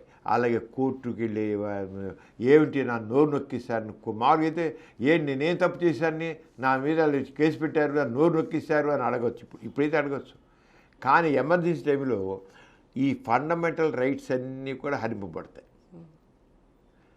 ఎందుకు వార్ టైం ఎందుకు పెడతారంటే, అది పెట్టపోయినట్లయితే వీళ్ళు కొంతమంది మామూలు వాళ్ళు మన దేశంలో ఆ విమానం పడిపోయింది, లేదా వాళ్ళకి అది ఉంది మనకి ఇది లేదు, ఇది లేని మీరేంటి యుద్ధం చేసేది ఏంటి, మనం ఏంటి మనం చేసేది ఏంటి అని మాట. అది శత్రువుకి ఇంకా ఇదవుతుంది. వాడు బాంబేస్తే ఇంతమంది చచ్చిపోతే మనమేమో ఏం లేదు మనకేం జరగలేదని చెప్పి అంటాం, వాడికే జరిగింది చెప్తాం, శత్రు దేశం మనం ఏం చెప్పాము అని ఇలా మాట్లాడతారు. దాంతో శత్రు దేశానికి చాలా ఇంకా అలుసైపోతుంది. అందుకే ఎమర్జెన్సీలో ఈ వాక్ స్వాతంత్ర్యాన్ని అరికడతారు. అది అవసరమే, అది చాలా అవసరమే. ఎందుకు మన జరిగిన పాల్గొన్నప్పుడు కూడా మన దేశం ఎమర్జెన్సీ పెట్టాల. పాకిస్తాన్కి ఇండియాకి మన భారత్ జరిగింది 3 రోజులు జరిగింది కదా, అప్పుడు ఎమర్జెన్సీ పెట్టకపోతే కొంతమంది భారతదేశంలో కొంతమంది భారత ప్రభుత్వానికి వ్యతిరేకంగా కూడా సోషల్ మీడియాలో పెట్టారు. ఎన్ని ఎమర్జెన్సీ పెట్టలే కనుక వీళ్ళు మన దేశం మీద దండయాత్ర జరిగినప్పుడు, మన దేశం మీద తీవ్రవాదులు వచ్చి చేసినప్పుడు మనం తప్పకుండా మన దేశం తరపున ఉండాలి. అదే దేశభక్తి అంటే. మన దేశానికి మనం రక్షించుకోవడం రెడీగా ఉండకపోతే ఇంక శత్రువులు ఏం చేస్తారు, ఇష్టం చేస్తారు వాళ్ళు. మన ఎమర్జెన్సీ పెట్టబోవడం చేశారు కొంతమంది ఇండియాలో. అది జరిగింది ఎందుకు, యుద్ధం అయిపోగానే ప్రతిపక్ష నాయకులు ఆ విమానం పడిపోతే దాని గురించి చెప్పలేదేంటి, అక్కడ అంతమంది చచ్చిపోతే చెప్పలేదేంటి అని ఈ ప్రతిపక్ష నాయకులు మాట్లాడారు. అదే మామూలు కూడా ఎందుకు ఆగారు, నోరు మూసి కూర్చున్నారు. లేదా అదే యుద్ధం టైం చేశారనుకో పాకిస్తాన్కి ఎంత ఇది ఉండేది, అలసి అయిపోయేది మంది. అంచేత ఎమర్జెన్సీ, అందుకోసం ఎమర్జెన్సీ. కానీ 1975 జూన్ 25న ఇందిరాగాంధీ ఎందుకు ఎమర్జెన్సీ పెట్టింది? ఆమె ఏ నియోజకవర్గం నుంచి ఎన్నికైందో ఆ నియోజకవర్గంలో ఎన్నికైనప్పుడు ఆమె అక్రమాలు చేసి నెగ్గింది అని ఎవరైతే ఓడిపోయారో వాళ్ళు ఆమె మీద కేసేశారు. ఇలాంటి అక్రమాలు చేసింది, అందుకే నేను ఓడిపోయాను అని కేసు పెడితే హైకోర్టు కరెక్టే అని చేసి ఇందిరాగాంధీ ఎన్నిక చెల్లనేది. అప్పుడు ఇందిరాగాంధీ ప్రైమ్ మినిస్టర్గా ఉంది. చెల్లబాటు కాదు అని హైకోర్టు తీర్పిచ్చింది. ఇది చెల్లుబాటు కాదని. హైకోర్టు చెల్లుబాటు చేసి కానీ ఇందిరాగాంధీ మళ్ళీ సుప్రీంకోర్టుకి వెళ్ళింది. సుప్రీంకోర్టు ఏం చేసింది, హైకోర్టు ఇచ్చిన తీర్పు కరెక్టే, అక్రమాలు జరిగాయి, ఇందిరాగాంధీ ఆ రంగం ఎన్నికయింది అంచేత ఇందిరాగాంధీ ఎన్నిక చెల్లనేరదు అని చెప్పి. మామూలుగా ఎవరైనా ఇస్తే వెంటనే రిజైన్ చేసేస్తారు, బయటకు వచ్చేస్తారు, లేదు బయటపోతారు. రిజైన్ ఒకసారి హైకోర్టు కానీ సుప్రీంకోర్టు చెప్తే ఇక వాళ్ళు మాట్లాడరు. తప్పు జరిగిపోయిన వాళ్ళు తప్పు అనుకోకపోయినా సరే బయట రావాల్సిందే. మరి సుప్రీంకోర్టు సుప్రీం, ఇంక దాని కాదంటే అలాగా. కానీ ఇందిరాగాంధీ ఏం చేసింది, తన పదవిలో ఉండడం కోసమని ఎమర్జెన్సీ పెట్టింది. ఎమర్జెన్సీ పెట్టి అప్పటికి కూడా ఎమర్జెన్సీ పెట్టేసేసి ఫండమెంటల్ రైట్స్ అన్నీ హరించేసింది. ఎవడు మాట్లాడు, ఎవరు సభా స్వాతంత్రం లేదు, వాక్ స్వాతంత్రం లేదు, సభా స్వాతంత్రం లేదు, పత్రికా స్వాతంత్రం లేదు, కోర్టుకు వెళ్ళడానికి వీలేదు. ఇగో నా నోరు నొక్కేసారని కోర్టుకు వెళ్ళడానికి వీలేదు. ఎవడు అడగలే. ఒకళ్ళు అరెస్ట్ చేశాడు, నా ఎందుకు అరెస్ట్ చేసావు అన్నానికి వీలు లేదు. నీ మా ఇష్టం, నువ్వేవాడు మాట అని చెప్పి ప్రతిపక్ష నాయకులను అందరినీ, జయప్రకాష్ నారాయణని, జార్జ్ ఫెర్నాండిస్ని, వాజ్పేయిని అందరినీ అరెస్ట్ చేసి పరిచారు. మొత్తం కొన్ని వేల మంది ఇండియా మొత్తం అరెస్ట్ చేసి పరిచారు. అందరిని జైలు పెట్టారు. 21 మాసాల పాటు ఎమర్జెన్సీ కొనసాగింది. 21 మాసాల పాటు. మరి ఎందుకోసం పెట్టినాడా? ఆవిడ స్వార్థం కోసం పెట్టింది. తర్వాత ఎమర్జెన్సీ టైంలో ఆవిడ ప్రజల కోసం కొంచెం చేసింది, వేరే విషయం శాసనాలు చేసి కొంత మెచ్చుకుంటారు. అబ్బా ఎమర్జెన్సీ రాబట్టి ఈ చట్టాలు చేసిన ఆ చట్టాలు చేసిన అనుకుంటారు. తప్పదు, చేయాలి. తర్వాత తన ఎగ్జిస్టెన్స్ కోసం చేయాలి తప్పకుండా. దట్ ఈజ్ రైట్, చేసి తీరాలి. కానీ కావాలంటే నువ్వు చేసి మళ్ళీ అది తను చేయాలనుకుందో మళ్ళీ నిగ్రహవసగా రిజైన్ చేసేసి, నో తప్పు జరిగింది, నాకు వదిలి సరిగ్గా తీర్పు కాదు, అయినా సరే నేను సుప్రీంకోర్టు యొక్క తీర్పుని అంగీకరిస్తున్నాను, నేను మళ్ళీ కంటెస్ట్ చేస్తానని చెప్పి వచ్చేస్తే వాళ్ళందరూ 350 పైన మెంబర్స్ ఉన్నారు పార్లమెంట్లో. ఆ రద్దు చేయబడి ఎలా ఉండేది ఉంటే మళ్ళీ ఎన్నికైతే మళ్ళీ ప్రైమ్ మినిస్టర్ అయ్యేది మళ్ళీ. కానీ ఎమర్జెన్సీ ఎందుకు పెట్టాలి? ప్రజాస్వామికంలో మనం ఒక రాజ్యాంగాన్ని పెట్టుకున్నాం. రాజ్యాంగం ప్రకారం మనం నడుచుకోవాలి. రాజ్యాంగం మనకి మొత్తం ఇలా చేయాలి, మొత్తం రాజ్యాంగం మనకు గైడెన్స్ ఏదో కావాలి మనకి. అది మార్గదర్శి రాజ్యాంగం అనేది. దాని ప్రకారం మనం చేయాలి. మన రాజ్యాంగాన్ని మనం మన స్వార్థం కోసం చేస్తే అది చాలా. అందుకని ఇప్పుడు ఈ సంవత్సరం జూన్ 25కి సంవిధాన్ హత్యా దివస్ అని ప్రభుత్వం అన్ని చోట్ల పెట్టి ప్రజాస్వామికాన్ని రక్షించుకోవాలి, ప్రజాస్వామిక చైతన్యం ప్రజల్లో రావాలి. ఈ రంగం మళ్ళీ మనకి ఏ రాజకీయ నాయకుడు అలా చేయకూడదు. ఎమర్జెన్సీ అనేది అత్యవసర పరిస్థితి. యుద్ధం లాంటిదంటే అత్యవసరం, ఇంకప్పుడు అత్యవసర పరిస్థితి రాదు. అంతేకాని దాని స్వార్థం కోసం, స్వప్రయోజనాల కోసం చేయకూడదు. ఇందిరాగాంధీ స్వప్రయోజనాల కోసం చేసింది. కావాలంటే తన ప్రజల కోసం చేయాలనుకున్నప్పుడు తను బయటకు వచ్చి తన నిర్దోషిత్వం చెప్పుకుని ఎలక్ట్ అవ్వచ్చు. ఎందుకు అవ్వకూడదు? మళ్ళీ తనే ప్రేమిష్ అయ్యి ఉండేదేమో. మెజారిటీ ఫుల్గా ఉంది పార్లమెంట్లో. తన పార్టీ బిజెపోయింది, ప్రజలు హర్షించేవాళ్ళు. కానీ చేసి ఆ రంగం చేసి అందరినీ 21 మాసాలు లోకనాయక్ జయప్రకాష్ నారాయణ కానివ్వండి, వాజ్పేయి కానివ్వండి, జార్జ్ ఫెర్నాండిస్ కానివ్వండి, అందరు ప్రతిపక్షాల్లో ఉన్న ప్రతిపక్ష పార్టీల వాళ్ళని, నాయకుల్ని, అందరి కమ్యూనిస్టులని, వీళ్ళు వాళ్ళని కాదు, ఎవరైతే ప్రజాస్వామికం కావాలంటారో, స్వేచ్ఛ కావాలంటారో, రాజ్యాంగం రక్షణ అంటున్నారో ఆ రాజ్యాంగం గురించి మాట్లాడే ప్రతి ఒక్కరిని అరెస్ట్ చేసి పరిచారు. అది సబబా?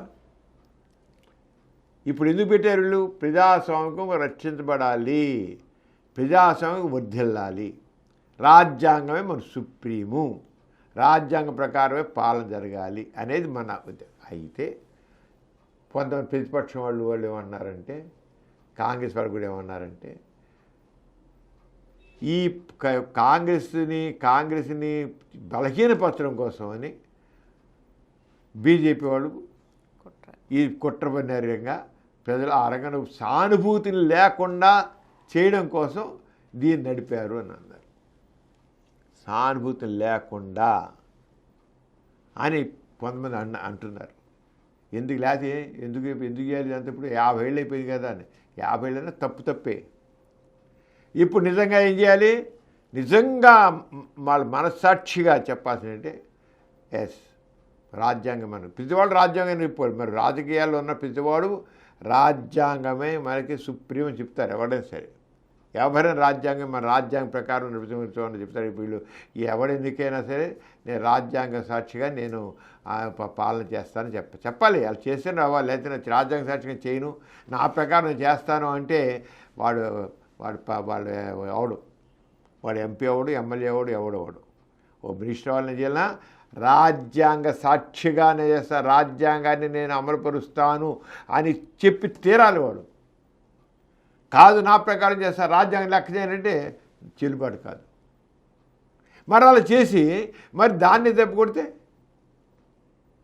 ఇప్పుడు అనొచ్చు. అంచేది ఒకవేళ వీడు చెప్పిన దాన్ని తప్పైతే ఎస్ మీరు తప్పు చెప్పమండి సార్.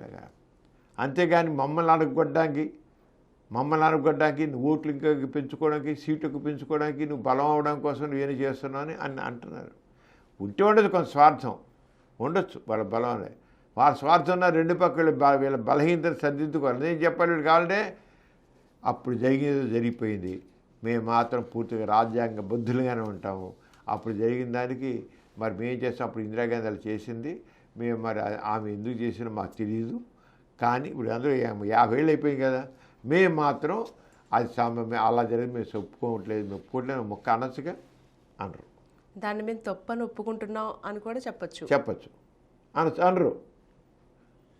అనొచ్చు. నిజంగా ప్రజాస్వామ్యవాదులు అయినట్లయితే తప్పును ఒప్పుకుని తీరాలి, ఖచ్చితంగా ఒప్పుకోవాలి. అదే ప్రజాస్వామ్యం అంటే. మనం ప్రజాస్వామ్యవాదులమా లేకపోతే నిరంకుశవాదులమా?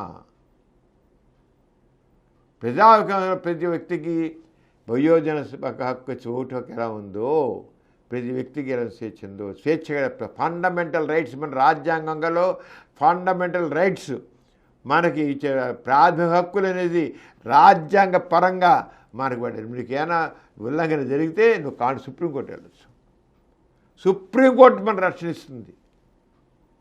నీ వాక్ స్వాతంత్ర్యాన్ని, సభా స్వాతంత్ర్యాన్ని, పత్రికా స్వాతంత్ర్యాన్ని నీ హరిస్తే నీ కింద ఓట్లో నీ రక్షణ అయితే సుప్రీంకోర్టు అక్కడ వెళ్ళచ్చు.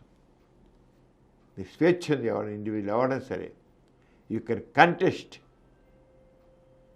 నేను చేసిన తప్పేంటి మాట్లాడతాను, నేను న్యాయం నిజం న్యాయం నువ్వు నాశనం చేయడానికి, తప్పు చేయడానికి నీ స్వార్థం చేస్తావు అంటే అది వేరే విషయం. నువ్వు మాట్లాడేది రాజ్యాంగబద్ధంగా కరెక్ట్ అయితే మాత్రం, నీకు ఇచ్చిన స్వేచ్ఛ ప్రకారం మంచి కోసం మాట్లాడితే, దేశ సంక్షేమం కోసం మాట్లాడితే, సమాజ సంక్షేమం కోసం మాట్లాడితే, ప్రజల సంక్షేమం కోసం మాట్లాడితే అది తప్పకుండా రాజ్యాంగం నేను రక్షిస్తుంది. నీ స్వార్థం కోసం చేసే మాత్రం రాజ్యాంగం రక్షించదు. నీ రాజ్యాంగం నీకు స్వేచ్ఛ ఇచ్చింది, నీకు హక్కు ఇచ్చింది, ఫండమెంటల్ డ్యూటీస్లో మనకి ఇచ్చింది. ఫండమెంటల్ రైట్స్ కింద హక్కు కింద ప్రాథమిక హక్కు కింద ఇచ్చింది. అంచేత మరి వీళ్ళేమంటున్నారు, కొంతమంది ఏమన్నారు, మోడీ తన స్వార్థం కోసం చేశాడు కొంతమంది అంటున్నారు. కొంతమంది అంటున్నారు ఇంకొంతమంది తక్కిన వాళ్ళు చాలా ఎక్కువ మంది మెజారిటీ పీపుల్ ప్రజాస్వామ్యం తప్పకుండా రక్షింపడాల్సిందే, తప్పులు సర్దిద్దుకోవాల్సిందే. తప్పులు చేయొచ్చు, తప్పులు జరగచ్చు, అప్పుడున్న పరిస్థితుల ప్రకారం వాళ్ళు తప్పు చేయొచ్చు, కానీ తప్పు జరిపేయచ్చు. ఎంతమందిని జైల్లో పెట్టారు, ఎంతమంది ఇదైపోయారు, వాళ్ళు చనిపోయారు బాధలు భరించలేక, బతుకులు నాశనం అయ్యాయి. ప్రజాస్వామికులు అవసరమా? ఈ నియంత్ర పాలన కాదు కదా. మంచి చేసింది ఇందిరాగాంధీ, చాలా చాలా మంచి శాసనాలు చేసింది. అయినప్పటికీ రాజ్యాంగబద్ధంగా ఏది అవసరం అది చేయాలి. అందుకని సంవిధాన్ హత్యా దివస్ అనేది గుడ్ స్పిరిట్లో తీసుకోవాలని కోరుతున్నాను నేను. గుడ్ స్పిరిట్లో మంచిగా అదే అని తీసుకుని ప్రజాస్వామ్యవాదులు నిష్పక్షపాతంగా ఆలోచిస్తూ, అక్కడ పార్టీ పరంగా ఆలోచించే వాళ్ళు ఎలా ఆలోచించారు, కానీ ప్రజాస్వామ్యవాదులు మాత్రం నిష్పక్షపాతంగా ఆలోచించి రాజ్యాంగాన్ని ముందు ఎవ్వరు హరించకుండా చూడాలి. హరిస్తే వాళ్ళని దింపి తీరాలి. అంతే. పాఠం నేర్చుకున్నాం మనం. ఒక ప్రధానమంత్రి చేసిందంటే పాఠం నేర్చుకున్నాం. ఈ మాట మాత్రం అప్పుడు అందరూ అలాగే చేపెట్టి జైల్లో పెట్టారు. మళ్ళీ కనుక ధైర్యం ప్రజల్లో ఎప్పుడైతే ఈ చైతన్యం వస్తుందో అప్పుడు ఇది చేయడం సాహసించరు. ప్రజల్లో చైతన్యం లేనప్పుడే, రాజ్యాంగపరమైన చైతన్యం లేనప్పుడే ఇలాంటివి జరుగుతాయి. అంటే ప్రజల్లో రాజ్యాంగపరమైన చైతన్యం ఉండాలి. రాజ్యపరం చైతన్యం లేకపోతే ఒక నేను చేసే పనులు హాహాహో చప్పట్లు కొట్టినారు. నువ్వు ఆ పని మళ్ళీ నువ్వు ఎందుకే చేయొచ్చు. అంచేత ప్రజాస్వామ్యం, మన ప్రజాస్వామ్యం నిజంగా ప్రజాస్వామ్యవాదులుగా ఆలోచించేట్లయితే ఈ రంగా స్వప్రయోజనాల కోసం, స్వార్థం కోసం రాజ్యాంగాన్ని దాన్ని ఉపయోగించుకోవడం అది తప్పు. ఫండమెంటల్ రైట్స్ని హరించడం తప్పు. వ్యక్తి స్వేచ్ఛను హరించడం తప్పు. వాక్ స్వాతంత్రం హరించడం తప్పు. అది అంటే తప్పు చేయాల్సిన అవసరం ఎందుకు చేయాలి? తప్పు రాజ్యాంగబద్ధంగా నడవాలి. ఒకటే గుర్తించి ఎవరైనా సరే రాజ్యాంగబద్ధంగా నడవాలి. ప్రజాస్వామ్యంలో ఇది ఒకటి ఉండాలి, రాజ్యాంగబద్ధంగా నడవాలి. ఆ రంగా తీసినట్లయితే మరి జూన్ 20న ఎమర్జెన్సీ పెట్టి 50 సందర్భంలో ఈ సంవిధాన హత్యా దివస్ని మనం గుడ్ స్పిరిట్లో తీసుకోవాలని చెబుతున్నాను. గుడ్ స్పిరిట్లో ఇందిరాగాంధీ సపోర్ట్ చేసే వాళ్ళు ఉన్నారు, లేదనట్లా. మొన్న ఇందిరాగాంధీ సపోర్ట్ చేస్తారు. కానీ రాజ్యాంగాన్ని మనం ఎప్పుడైతే చేస్తామో వ్యక్తి కంటే రాజ్యాంగం ముఖ్యమైనది. వ్యక్తి ముఖ్యం కాదు, రాజ్యాంగం ముఖ్యము. రాజ్యాంగంలోని మనకున్న శాసన మరి అంబేద్కర్ మరి ఉన్న కమిటీ ఎప్పటికంత మొత్తం మన రాజ్యాంగ కమిటీ ఎంతో ఆలోచించి ప్రపంచంలో ఉన్న రాజ్యాంగాలన్నీ క్షుణ్ణంగా అధ్యయనం చేసి మన భారత రాజ్యాంగం చేశారు. క్షుణ్ణంగా అధ్యయనం చేసి ఒక గొప్ప రాజ్యాంగాన్ని నిర్మించారు. దాన్ని కాపాడుకోవాల్సిన బాధ్యత మనందరికీ ఉంది. ప్రజాస్వామ్యవాదులైన అందరూ కూడా మళ్ళీ అలాంటి స్థితి రాకూడదు. మనం నిష్కల్మషంగా ఆ రకమైన రాజ్యాంగాన్ని మనం ఉంచుకుని నిలబెట్టే బాధ్యత ప్రతి ఒక్క బాధ్యతని నేను అంటున్నాను. డాక్టర్ గారు, ఈ నెల 26న గోరా గారి 50వ వర్ధంతి కదా. ఈ సందర్భంగా నాస్తిక్ కేంద్రంలో ఏర్పాటు చేస్తున్న కార్యక్రమాల వివరాలు కాస్త వివరించండి. లక్ష్మి నాస్తికోద్యమ నిర్మాత, ప్రపంచ నాస్తికోద్యమ నిర్మాత గోరా. మరి ఆయన మరణించి 50 సంవత్సరాలు అయింది. ఆయన పాజిటివ్ ఎథిజం, నిర్మాణాత్మక నాస్తికత్వం అనే ప్రపంచంలో ఒక కొత్త భావజాలాన్ని ప్రవేశపెట్టిన వ్యక్తి గోరా. అంతకు ప్రతి వాళ్ళు ఇంత నిర్మాణాత్మకంగా ఎవరు చెప్పలేదు. అందుకని పాజిటివ్ ఎథిజం ఎలా ఉంటుంది జీవితంలో అన్ని రంగాలకి నాస్తికత్వం ఎలా ఉండాలి, అది ఆధ్యాత్మికంగా కావచ్చు, రాజకీయ రంగం కావచ్చు, సాహిత్య రంగం కావచ్చు, సంస్కృతి రంగం కావచ్చు, ఏ రంగమైన అన్ని రంగాల్లో కూడా నాస్తిక ధోరణిలో ఎలా ఉండాలి అనేది పూర్తిగా సిద్ధాంతీకరించే గొప్ప వ్యక్తి గోరా. ఆయన చెప్పడమే కాదు, ఆచరించి చూపించిన వ్యక్తి గోరా. నాస్తికతను ఆచరించి చూపించిన వ్యక్తి ఆయన. పండిత 50 సంవత్సరాలు ఎప్పటికైనా వచ్చేది నాస్తిక యుగమే, రాబోయే యుగం నాస్తిక యుగమే, దాని డౌట్ లేదు. ఇటీవల కాలంలో ప్రపంచవ్యాప్తంగా ఈ బిలీవర్స్ గురించి తీసుకుని, రిలీజియస్ బిలీవర్స్, నాన్ బిలీవర్స్ తీసుకుంటే ప్రపంచవ్యాప్తంగా 24% మంది, 24% దాదాపు 20% దాకా వాళ్ళు ఏ దేవుళ్ళు నమ్మట్లేదు, ఏ మతంలో నమ్మట్లేదు. అంటే ఎంత పెరుగుతుంది. కొన్ని దేశాలు, స్వీడన్ కానీ, స్విట్జర్లాండ్ కానీ, ఇలా కొన్ని దేశాలు తీసుకుంటే చాలా దేశాలు ఉన్నాయి ప్రపంచంలో. ఒకటి కాదు, చాలా కొన్ని డజన్లకు దేశాలు ఉన్నాయి. వాళ్ళందరూ అక్కడ నాస్తికులు అన్న వాళ్ళు 50%, 80%, 90% కూడా ఉన్నారు. అంత ఉన్నారు నాస్తికులు అని చెప్పి. మాకు దేవుళ్ళ నమ్మకం లేదు, మతంలో మేము నమ్మమని చెప్పి. మన భారతదేశంలోనే ఇంకా సరైన విజ్ఞానం లేకపోవడం వల్ల. కానీ ఇప్పుడు కూడా విద్యా వ్యాప్తి జరగడంతో, చైతన్యం రావడంతో మనకు కూడా ఎక్కువ కల్లా ఇక్కడ కూడా చాలా మార్పు వస్తుంది. చూడడానికి తిరుపతిలో వాళ్ళు ఎక్కువ ఉన్నారు, అక్కడ ఎక్కువ ఉన్నారు అనిపిస్తుంది. కానీ చాలామంది లిబరల్స్గా మారిపోతున్నారు. లిబరల్స్. పూర్వకాలంతో మౌఢ్యం సమాజంలో లేదు. చాలా పూర్వకాలం వర్ణాంతరం చేసుకోవాలంటే చంపేసేవాళ్ళు, ఇంట్లో వినేసేవాళ్ళు. ఇప్పుడు ధైర్యంగా కులాంధ్రోహాలు, మతాంధ్రోహాలు, దేశాంధ్రోహాలు చేసుకుంటున్నారు ధైర్యంగా.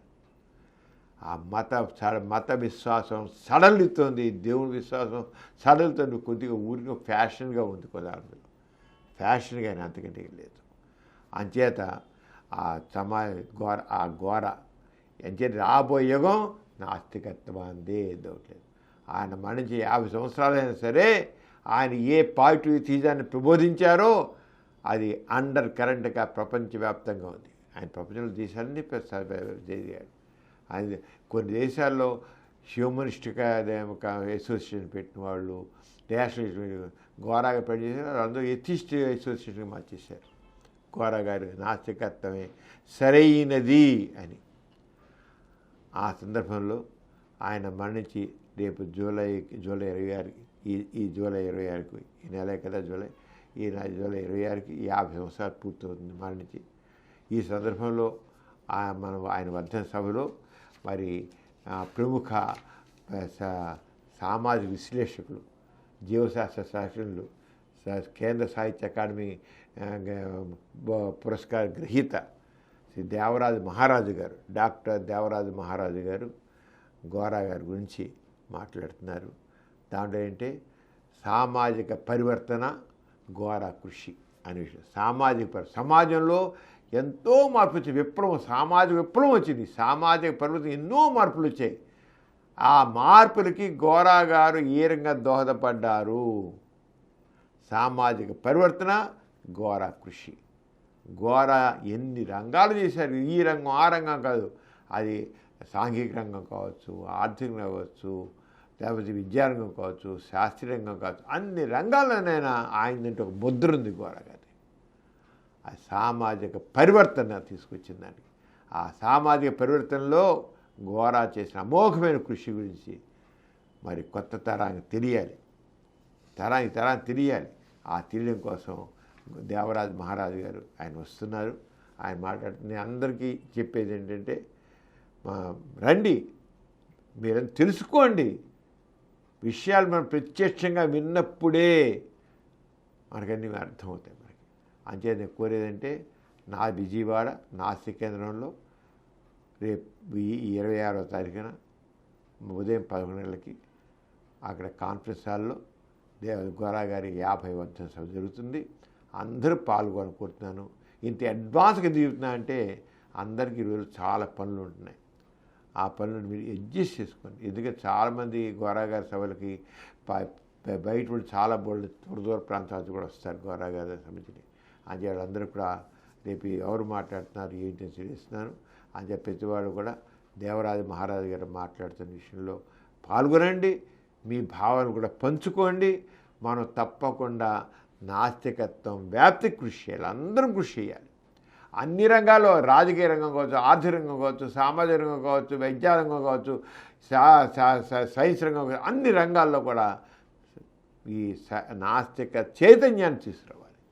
మన ఇవాళ బులెటిన్లో ఎన్నో నాస్తిక చైతన్యం ఎన్నిట్లో అవసరం ఉందో మనం చూసాం, ఎందుకు అవసరమో చూపించాం, ఎలా అవసరమో చెప్పించాం, దానివల్ల ఎంత మార్పు వస్తుందో చెప్పాం.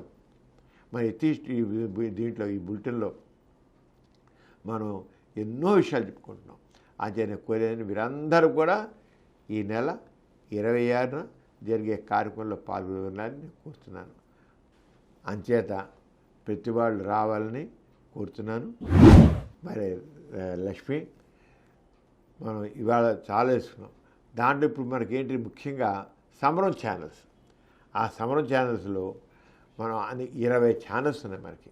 20 ఛానల్స్లో సమరం మగువ ఛానల్ అది చాలా గొప్పగా మహిళల్లో చైతన్యం తీసుకురావడానికి. ఇప్పుడు మహిళా సాధికారత అని అంటున్నాం.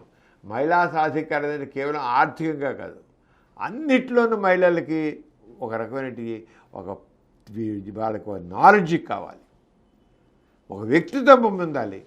మహిళ ఒంటింటి కుందేలు కాదు, వాళ్ళకి ఆరోగ్యం తెలియాలి, సామాజిక విషయాలు తెలియాలి, విద్యాపర విషయాలు తెలియాలి, ఆర్థిక విషయాలు తెలియాలి, సైన్స్ విషయాలు తెలియాలి, అన్నీ తెలియాలి. నాలెడ్జ్ ఈజ్ పవర్ అంటాం. ఎప్పుడైతే మహిళా సాధికారత అంటామో అన్ని రంగాలకు సంబంధించిన విషయాలని వాళ్ళు సంపాదన చేయాలి. ఆ రంగా మహిళలను చైతన్యపరచడం కోసమని సమరం మగువ ఛానల్ కృషి చేస్తుంది. అన్ని రకాలుగా నాది ఇవ్వడానికి వాళ్ళకి కేవలం ఏదో ఒక యాంగిల్లో మీకు ఏదో ఆర్థికంగా ఎలా చేయాలి, లేకపోతే నీ ఇంట్లో వంటలు చేసుకోవాలి, నీ బట్టలు ఎలా కొట్టుకోవాలి, అది కాదు. అవి మామూలుగా అంతా చేస్తారు. అలా కాదు. మహిళని నిజంగా ఒక వ్యక్తిత్వం మహిళగా నిలబెట్టాలి. వ్యక్తిత్వం ఏదో ఆర్థికంగానే కాదు, సామాజికంగానే కాదు, ఒక వ్యక్తిత్వం అంటే నేను అనేది తన యొక్క విశిష్టని చాటుకోవాలి, ప్రత్యేకతను చాటుకోవాలి. ఐఆమ్ సంథింగ్ అని మహిళ చెప్పుకోగలిగిన ధైర్యం కూడా. దానికోసమే సమరం మగువ ఛానల్ కృషి చేస్తాను. ఎన్ని విషయాలు ఇదేనే కాదు. అంచేత నేను కోరేదంటే మహిళలందరూ కూడా, మహిళగా పురుషులు కూడా చూడండి, మహిళలందరూ కూడా సమరం మగువ ఛానల్, మా సమరం ఛానల్స్లో సమరం మగువ ఛానల్ ఉంది. ఇదే ఎన్ని రకాల విషయాలు ఉన్నాయో మహిళ చైతన్యం కోసం. మామూలుగా మహిళ ఏదో ఆర్థికంగా ఎలా వస్తారు, చదువుకోవడానికి ఏముందని వెళ్తే ఉంటాయి కదా, ఏదో మహిళలకు ఏ రకం సౌకర్యాలు ఉన్నాయి చెప్పేంతే, మహిళలకు ఏ సౌకర్యాలు చెప్తారు అంతే. చదువుకోవడానికి ఏ అవకాశాలు ఉన్నాయి, ఉద్యోగులు అయితే స్వయం ఉపాధి పథకాలు ఏమున్నాయి, ఇవే చెప్తారు. ఇవే కాదు, అది అందరూ చెప్తారు. అలా కాదు, మహిళని ఒక వ్యక్తిత్వం మహిళలుగా తయారు చేయాలి. షీ సంథింగ్ స్పెషల్ అనేది చేయాలి. దానికోసం కృషి చేస్తుంది సమరం మగువ ఛానల్. ఇది ప్రత్యేకమైనటి ఒక వరల్డ్లో అది వెళ్తుంది. దాన్ని అందరూ చూడాలని కోరుతున్నాను.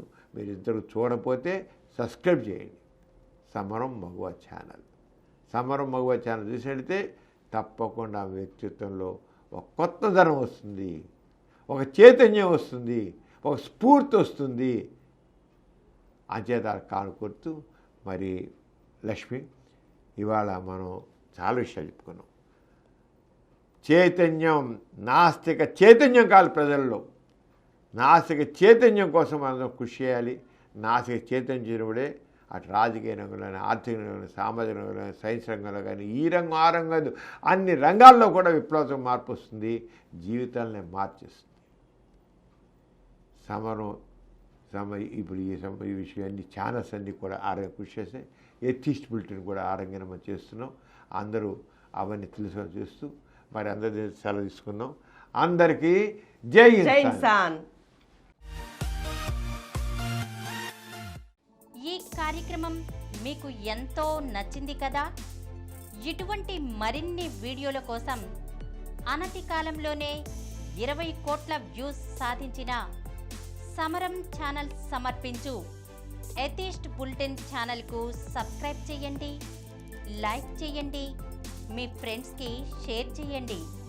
అలాగే ప్రక్కనున్న గంట సింబల్ని ప్రెస్ చేయడం మర్చిపోకండి.